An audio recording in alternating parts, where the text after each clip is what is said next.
ने जो व्यवस्था दी, अगर वो उससे असंतुष्ट होते हैं तो अध्यक्ष चैम्बर में जाकर के उस पर हमेशा परंपरा रही है कि उनसे रिक्वेस्ट कर सकते हैं कि साहब ये ठीक नहीं है, इस पर पुनर्विचार करें, या सदन में भी कह सकते हैं कि साहब इस पर पुनर्विचार करो। लेकिन हो हल्ला करना, आरोप लगाना और बाहें साट कर प्रतिपक्ष के सदस्यों की तरफ बढ़ना, हमारे जोगेश्वर जी गर्ग जो हमारे चीफ विप है उनकी ओर अपशब्द करके बोलना और तेजी से आगे बढ़ना, ये सब ठीक नहीं है। मेरा पुनः उन सब से आग्रह है कि हमने बार बार उनसे विनती की, लेकिन वो आज विधानसभा छोड़ करके चले गए हैं। मैं पुनः उनसे आग्रह करता हूं कि वो आवे, विधानसभा की कार्रवाई में भाग लें, हमारे प्रतिपक्ष को, नेता को बोलने दें। ये आपसी खींचतान का जो विषय है वो और कहीं उठावे, अपनी पार्टी में उठावे। और आपने देखा होगा कि आज जो विरोध जता रहे थे वो एक टी शर्ट पहन के, और उनके प्रमुख नेता थे उन्होंने नहीं टी शर्ट पहनी थी, वो उनका आपसी खींचतान पहले से ही बाहर आ गई थी। मुझे पूर्ण विश्वास है कि माननीय अध्यक्ष की व्यवस्था को वो स्वीकार करेंगे, विधानसभा की कार्रवाई में भाग लेंगे।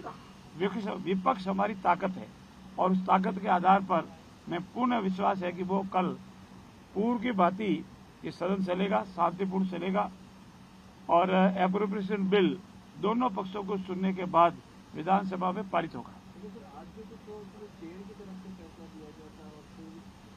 माननीय, आज हम जब हमारी बीएससी की बैठक थी उसमें रफीक साहब ने कहा था कि साहब सरवण जी को बोलने का अवसर दें, तो हमारे अध्यक्ष ने स्पष्ट कहा था कि कल एक बार मैं व्यवस्था दे चुका हूं और उस व्यवस्था को ऐसे नहीं बदला जा सकता। आज नहीं बोलेंगे वो, आज नहीं बोलने, न उनका नाम लिस्ट में देना है। स्वयं सरवण जी भी वहीं थे, जिसका मैं खुद साक्षी हूं, मैं पास में खड़ा था। अध्यक्ष ने स्पष्ट रूप से कहा कि नहीं, मैंने एक बार व्यवस्था दे दी है, आप व्यवस्था का उल्लंघन नहीं करें और आज नहीं बोले, अन्यथा आज के बाद कभी भी आप कहेंगे तो आपको बोलने का अवसर दिया जाएगा। लेकिन अध्यक्षीय व्यवस्था के विरुद्ध रफीक साहब ने बिना बताए, अध्यक्ष को बताए, उनका लिस्ट में नाम दे दिया और हमारे सभापति ने लिस्ट में नाम देखने से भूल से उनका नाम पुकार दिया और माननीय अध्यक्ष जी को पता लगा तो उन्होंने व्यवस्था दी है। इसलिए माननीय प्रतिपक्ष के सभी साथियों से मेरा निवेदन है कि वो अध्यक्ष व्यवस्था को चुनौती नहीं दी, उसे स्वीकार करें।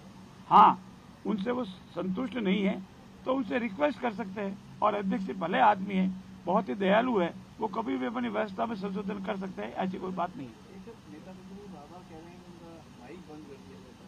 ये माइक किसका बंद होता है, किसका नहीं होता, न सत्ता पक्ष का होता है न विपक्ष का होता है।